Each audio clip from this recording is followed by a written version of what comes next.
Again, I am reading from this book, Resisting Illegitimate Authority by Bruce Levine. I highly recommend it. Please get a copy of it. I'm going to read a little bit, and hopefully I will not be interrupted.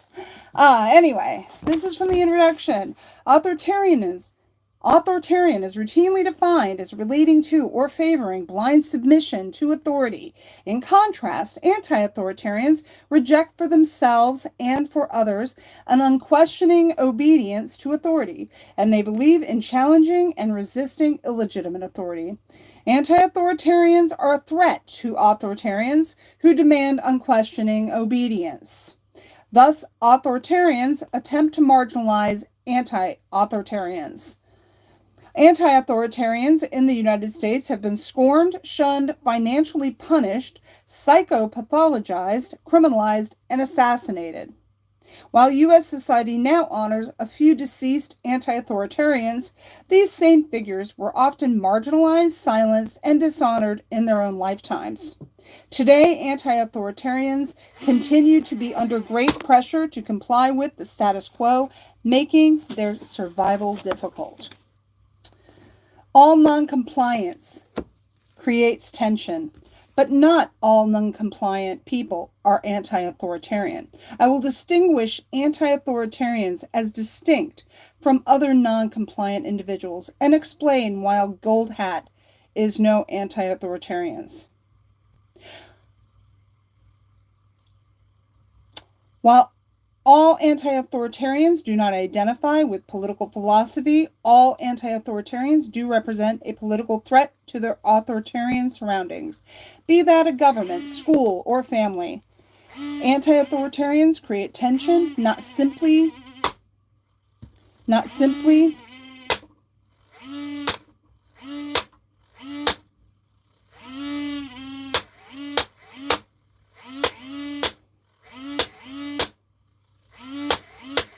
I'm gonna move.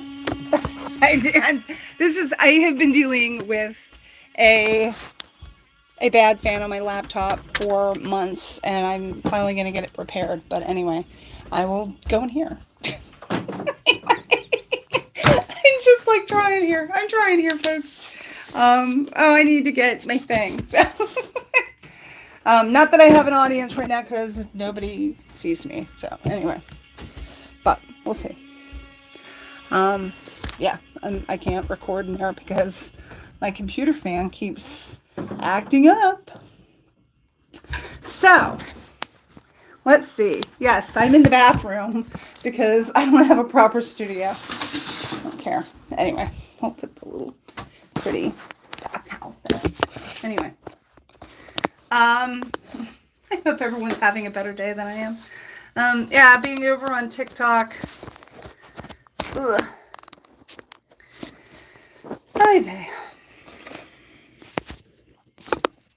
All right, let's do this. Yes, I'm in the bathroom, so, because my computer's not working. Anyway, so where were we, kiddies?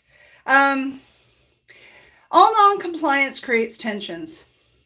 But not all non-compliant people are anti-authoritarians. I will distinguish anti-authoritarians as distinct from other non-compliant individuals and explain why Gold Hat is no anti-authoritarian. Anti-authoritarians create tension, not simply for authoritarians with power, but also for authoritarians' followers who fear that the absence of a strong authority will result in chaos. In contrast, anti-authoritarians believe that what is most dangerous and harmful is an illegitimate authority, and they resonate with scientist and novelist C.P. Snow's observation: when you think of the long and gloomy history of man, you will find more hideous crimes than have been committed in the name of obedience, than have ever been committed in the name of rebellion. Resisting illegitimate authority is about bigotry, but not about bigotry directed at race, religion, gender, or sexual preference, all of which certainly remain in the United States today. This book is about another type of bigotry, one directed at certain personalities and temperaments, a bigotry that often goes unnoticed.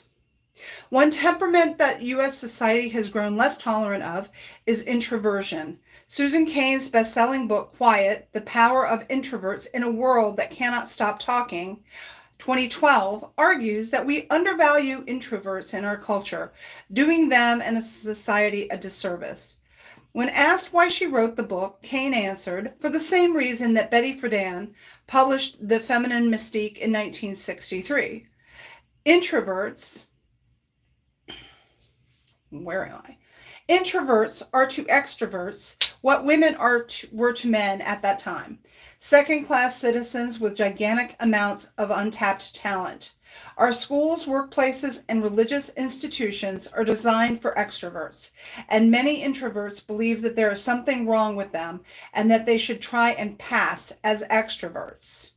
There is even more intolerance for anti-authoritarians, a highly diverse group whose members include people from all genders, race, ethnicities, sexual preferences, and personalities. In 2012, I wrote an article, Why Anti-Authoritarians Are Diagnosed as Mentally Ill, titled on some websites as Would We Have Drugged Up Einstein?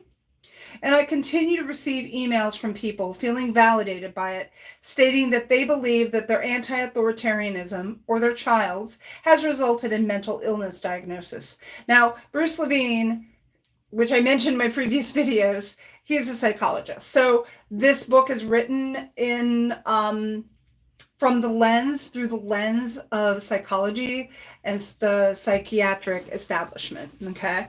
But it has the larger, far-reaching applications in society and how, people can just be labeled as mentally ill and we throw them away and throw away the key, okay? We all know, or we should know, about mental health hospitals and asylums that existed. In the 1950s and 60s, the horrors inflicted by Nazi Germany were still in the minds of many Americans, and the 1950 book, The Authoritarian Personality, which psychopathologized authoritarian personalities, became popular. In the early 1960s, psychologist Stanley Milgram's studies revealed a frightening obedience among Americans to illegitimate authority, and this became a cause for concern. I will detail these and other examinations of authoritarianism and anti-authoritarianism, as well as controversies surrounding the authoritarian personality and the anti-authoritarian personality. By 1980, the U.S. society had changed. In 1980, Americans elected former actor Ronald Reagan to the presidency. Reagan had previously acquired an authoritarian strongman reputation by putting down student revolts as governor of California. By the mid-1980s, the Democrats, wanting to appear as tough as the Republicans, strongly supported anti-crime legislation that has contributed to the United States having the highest incarceration rate in the world, caused in large part, by hypocritical drug laws. In my mental health profession during the 1980s, it was non-compliance rather than compliance that became increasingly pathologized. The American Psychiatric Association, the APA, politically in step with U.S. society, revised its diagnostic manual, the DSM-3, in 1980 to include, quote, oppositional defiant disorder, ODD, for non-compliant kids who do not engage in criminal behaviors. The APA classifies ODD as one kind of, quote, disruptive behavior disorder. Disruptive behavior disorders are now the most common classification of children medicated with antipsychotics, among the highest grossing classes of drugs in the United States today. The U.S. antipsychotic drug explosion is largely the result of their use on non-psychotic vulnerable populations, especially foster children, the elderly in nursing homes, and inmates in prisons and cells, as a relatively inexpensive way to subdue and manage these groups. Now, I'm going to stop because there's a larger discussion that we should or could. Oh, thank you. Hi. Oh, wow, I've got people on there. Hi. Hi. Thank you very much for joining. I am reading this book. I don't know if it's backwards. If it is Resisting Illegitimate Authority by Bruce Levine, A Thinking Person's Guide to Being an Anti-Authoritarian, Strategies, Tools, and Models. There's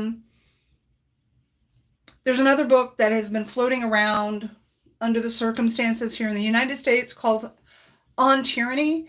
And so that's another book. I'm just recommending this book. I highly recommend obtaining it and owning it physically in your library, because of all the stuff that's going on right now. I've been on TikTok and I tried actually posting a video on TikTok. There's a lot of major changes that are going on right now in the last 24 hours on TikTok, and I actually wasn't able to post. So there's some really, really sketchy stuff that's going on. Some rumors that maybe Zuckerberg has taken over TikTok. I don't know. We don't really know what happened. There's something really odd with it. But anyway, the point is that we know that our social media has been hijacked by the powers that be, which I will define, whatever they are, authoritarian figures, the government, whoever is in charge at the time, and that we need to be able to identify that and be able to resist. Okay. I don't really get on that much. I'm super busy, but I know that right now we're in very, very dangerous times. And so, being on social media right now is very, very precarious for many people, because it's so easy to manipulate algorithms and manipulate the situation to where they're silencing voices, they're deplatforming people, they're demonetizing people, and they're like shadow banning, which means basically they lower prioritize certain posts over other posts. So if you're saying things that are controversial, you're going to be deplatformed. You're going to be shadow banned, basically, so people don't see your stuff, right? So I'm going to try and do this as much as I can. I'm kind of surprised, as I've done live videos before and I haven't gotten anybody. I'm not on here a whole lot, but I thank you very much for joining me. I'm trying to do what I can. I just, things are really dangerous right now, and I think that we all need to be keeping in communication and stuff. So anyway, thank you very much. I'm going to read a little bit more and keep going, but yeah. I don't know if you all are familiar with Stanley Milgram. So let's see.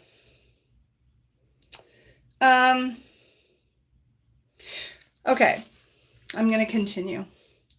Resisting illegitimate authority is about valuing anti-authoritarians. My life work has been depathologizing noncompliance and rebellion, helping anti-authoritarians survive within authoritarian schools, workplaces, and other environments, assisting those who love anti-authoritarians to better understand them, and helping anti-authoritarians gain hope that while a wise struggle against illegitimate authorities may or may not be victorious, it can lead to a community of fellow anti-authoritarians. So we need to remain in communication, and the powers that be are trying to divide us right now. They don't want us talking. This is why TikTok is in limbo right now. I'm not going to say. It was funny because there was videos last night, and we were told, oh, it's going to be banned tomorrow, which is today. And they actually shut it off on the 19th. And then around 2 o'clock Eastern Standard Time, it came back on. And people were like, what's going on? And so there's some uncertain stuff right now that is happening. And it's very scary. And I hear a lot of people, and they're either going, oh, well, back to normal. We're going to use this as long as we can, but who cares, and then there's people who are like, well, I'm going to go back into my bedroom and go under the covers for 4 years. I don't think I don't think either response is really, I mean, there's people who are angry. They're like, well, I'm going to deactivate my TikTok. I'm conflicted about that, quite frankly. I mean, apart from the fact that they want to, apart from the fact controlling the media is the first, yes, of course, yes, definitely. It's, it's the media. I have a communications degree, right? And I think that we are just so immersed by it. I know that people are like, with the whole TikTok thing, they think, oh, it's just an addiction. And yes, for many people, it could very well be just this chemical reaction, dopamine hit thing. But note that the people that are characterizing the narrative around TikTok and other social media platforms, they also have agendas. They want to delegitimize these platforms as places where people can go to actually communicate and connect with one another. Barring, even our public spaces, right? Even our public physical spaces on university campuses have changed. Like where I live, the university has created a landscape that is so hostile to any group of students actually collectively coming together in person, right? They have these really very, very steep mound and hills, and you're walking on these sidewalks, and on either side of the sidewalk are these like sharp drop-offs. It's very disorienting. And so we need to be aware. I mean, they've been weaponizing our public spaces for many years now. And it comes up naturally. We know, oh, okay, they're working on this again. And then you look one day and you go, where did all the public forum spaces go? We've lost our coffee houses. We've lost our libraries. I mean, libraries are, I have a master in library science too, and that's something I should probably talk about too, but how those spaces are being used by the public. Basically, we are so driven away from each other that we don't talk to one another, we don't communicate, we're not connected. The pandemic did a really bad number on us all, and I just, it's very troubling. So I work full time. I take care of a cat colony, and I don't really have that much time myself to speak out. And so I'm doing this. Yeah, anyway. So, wow, I've got 3 people. Thank you very much. Where am I? I'm in America. I'm kind of on the eastern side of America, okay? In a state that is not as free as I would like it to be. I'll put it that way. Yeah. Anyway, if you are familiar with Stanley Milgram, whom you should be, he did experiments back in the 60s I think it was in the 1960s, early 1960s. And they were basically experiments to test people's willingness to follow authority and to follow orders. And these experiments have been repeated over and over and over again. So you can look him up and look up the Milgram experiments, and there should be videos, unless YouTube is deplatforming them or shadow banning them and burying them in the algorithm, right?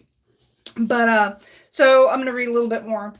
Early in Stanley Milgram's life, he was personally affected by the Holocaust and Nazi atrocities, as family members who had survived concentration camps stayed temporarily in his home when he was a child. So when his research on Americans revealed an unexpectedly high rate of obedience to authority, commanding subjects to commit cruel actions, this very much troubled Milgram. Moreover, prior to his publishing Obedience to Authority in 1974, Milgram was shaken by the My Lai massacre and other U.S. atrocities that were committed by American soldiers in the Vietnam War. Milgram wrote, The results as seen and felt in the laboratory are to this author disturbing. They raise the possibility that human nature, or more specifically, the kind of character produced in American democratic society, cannot be counted on to insulate its citizens from brutality and inhumane treatment at the direction of the malevolent authority.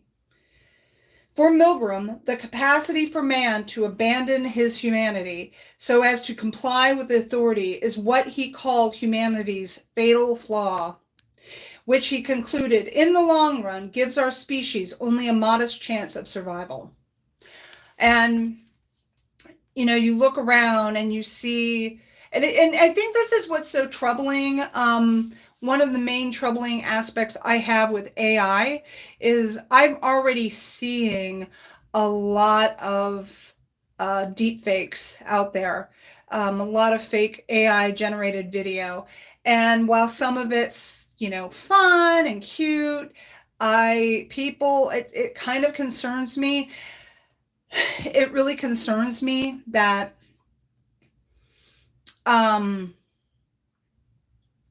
that people just believe it, right? Like they're just like, oh, isn't that cute? And you're like, that's AI. And yeah, sometimes at like first glance, like I saw a video the other day and it was, I think it was, of course I'm blanking it. It was an advertisement for a class, ironically, about the US Constitution, right? And they had a attractive Black woman with silver hair that came down to about her shoulders, very straightened and everything, very elegant. And you saw her speak for a few seconds and then it would, cut over to other imagery, right? But it would come back and I was trying to stop it and I noticed that there was just something a little bit off about her face. So this image, and it's for Prager University, which is a traditionally very far-right university think tank operation, okay? And of course, they're obviously trying to lure people in and trick them into, oh, hey, here's this person of color, see, we're all equitable, and we're all, in this together, etc. And I just was like, something was off, and you look in her mouth and stuff, I'm like, she didn't look real, right? Like, she looked like an amalgamation of other things. And so that was troubling. And this stuff is going to increase. And I don't really feel like the public, we talk about it, but we're not really very savvy about it. Like I've used ChatGPT to edit, to help me summarize. I use it as a tool, but I'm using it and I'm learning how to use it because I think it's important to understand how these tools work so we can better understand how to control them and identify what they can and cannot do. And so it is really, it is really important to be able to do that. And I think people are going, oh, I don't like this, I never want to use it, instead of actually learning how to use it, learning what are these tools. We have to inform ourselves. We have to do our education. We need to, we need, and I don't feel like enough people have done their homework. There's a lot of videos that I'm going to be posting or uploading over the next several months with regards to a guy named Mark Passio, and he has a channel called What on Earth is Happening? And he really gives some really, really great foundational material that has helped me understand where we are in this time of great harm that's going on. And while I will put a caveat about him because I know that some people may stumble upon later material that he's done, like in the last couple of years, and I do not recommend folks listen to that. Go back to his first podcast, which he actually always says, go look at my first podcast and go through one by one by one. Will that take you a long period of time? Yes, it will. But every journey starts with one step. Starts with that first step, okay? And you've just got to take it step by step by step, right? People are impatient. You know, we don't want to listen to a 30-minute or an hour-long interview with somebody. We want, you know, and there's a time and a place for that. Like TikTok content, right, was like you could post up to a 10-minute long video. But a lot of the stuff, it's like, okay, hey, we've got this information. How do we get this information out to people in a succinct way? And that's why it was a very effective tool. And the narratives that the mainstream media are telling about these apps and about TikTok are lies, because they're threatened by them. And it's kind of like psychological stuff 101. It's like they don't like it, so they're going to manipulate it and try and control you. Okay. And that goes for YouTube. That goes for any app, right? There's none that are safe. So I'm choosing not to really retreat that much, because I think that's what they want us to do. They want us to be so angry and never trust anything. At some point, you got to stop retreating, and you got to stand up, and you got to fight back, and you've got to stand up and say, no, we're not going to resist, right? That requires doing a lot of personal work, understanding our shadow work, understanding, you know, who we are, how this system in play, the whole 9 yards. I'm going to read a little bit more, and then I'm probably going to quit at about 30-minute mark. So, or a little bit, it'll probably go a little bit fast. But I want to read a little bit more, and then I'm going to stop.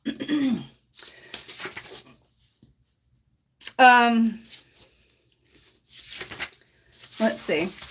I'm gonna try and do this a little bit each day, or a little bit each week. So this is from chapter 1, Authorities and My Path to Resisting Illegitimate Authority. One way young children test the legitimacy of adult authorities is by being a smartass or disruptive in some manner to see how the adult reacts, or disruptive. Okay, let me do this again. One way young children test the legitimacy of adult authority is by being a smartass or disruptive in some manner to see how the adult reacts. Will the adult reciprocally,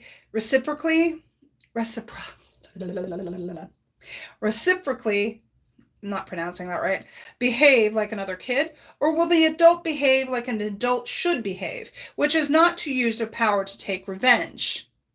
Who does that sound like? I wonder who. I certainly tested that out. Entering the 3rd grade from the first day of class, I carefully observed my teacher, Mrs. Reich. When one of my classmates would talk without her permission, she would command, "Write 100 times, I will not talk." Or if her directions were not followed, she would order, "Write 100 times, I will follow directions." A couple of months into the school year, I hatched a plan for her, one that involved writing. The evening before my big day in Mrs. Reich's classroom, I had privately written, "I will not talk," 100 times, and then did it again. So I had 2 such lists, both of which I brought to school the next day. I could hardly wait for my opportunity. That morning in class, I began talking without permission. Mrs. Reich told me to be quiet, but I kept right on talking, and she appeared flabbergasted. While I had often forgotten to raise my hand to get permission to speak, I never had actually blatantly disobeyed her. Miss Reich had told me to write 100 times, "I will not talk." This I had predicted, and I immediately pulled out my first prepared list from my desk and handed it to her. My classmates laughed, and I was delighted. Mrs. Reich responded, "You think you're so smart, Bruce. Well, I will have another 100 I will not talks." Exactly as I also predicted, and I pulled out my second list and handed it to her. My classmates howled. Would she stop there or ask for a third such list, which I had not prepared?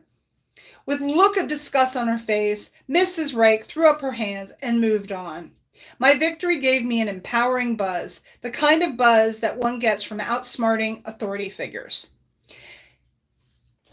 In addition to testing Mrs. Reich's legitimacy as an authoritarian, as an authority, I was also motivated by a desire to be seen as clever by my classmates. Being viewed as clever, I later discovered, was one of George Orwell's motivations for writing. In his essay, Why I Write, he candidly explained that sheer egoism and the desire to seem clever, to be talked about, is one of his great four motives for writing. Orwell's other three writing motives were aesthetic enthusiasm, including the pleasure of words and their right arrangement, historical impulse for truth and to see things as they actually are, and political purposes, including a desire to push the world into a certain direction. At 8 years old, I did not understand or possess those other three motives. But my future writing efforts were encouraged by getting recognition for cleverness from my classmates. So, anyway, it's at the 30 mark. I thank you very much for coming in and out. I hope that you pick up this book. I'm not going to tell you where it is. I'm hoping it's still in print. Because it's a really good book. I would love to see it. If it's out of print, I would really like to see it back in print. So I'm not going to tell you just get it at Amazon. You can get it at other places that there may be some used copies. I'll try and see what I can find and post a link. But I hope that you enjoyed this, and I'm going to try and get on maybe a couple of times a week and read a little bit or talk or whatever. It's the least I can do. I don't know what's going to be happening in the next month, but I am just committed to not being silenced. I'm not going to be silenced, and we need to keep talking and be aware of what is going on in the world. I know that we somewhat know, but it feels like I think that we're going to be continually tricked and lured into these traps of social media and this is what happened in his first term, right? Like it was just chaos. I've always talked about Trump always being a chaos agent. He's the rodeo clown. He's like, oh God, look at me, while the bull's going, and like kind of distracting. And you're like, what are they doing over here? I think it's really important to, and what they said at the first term is that people need to, this is a marathon, not a sprint. So if you need to tap out and you need some rest, self-care, take it. Okay. It's just that we need to re-engage and continue to be there and together and fight this and speak out. And they may try to silence us by deplatforming us, demonetizing us, lying to us, shadow banning us. I've been in Facebook jail many times. And so, we just have to make it very difficult for them. We cannot make it easy for them. And yes, we are going to, at some point, have to go out into the public sphere and connect. We have to push back on this stuff because, and it may be very hard. I'm not going to say it's going to be easy. And I think it's going to be hard because I don't think enough people have actually done the homework they need to do. I don't think they've done the foundational work that they need to be doing in order to fight what we're facing right now. I know it's easy to say, well, I'm just going to clock out. And it's a very luring, romantic notion. I just don't think that it's going to be enough. I don't, we can say, well, I took care of my stuff and I'm going to get out of here and let the world burn.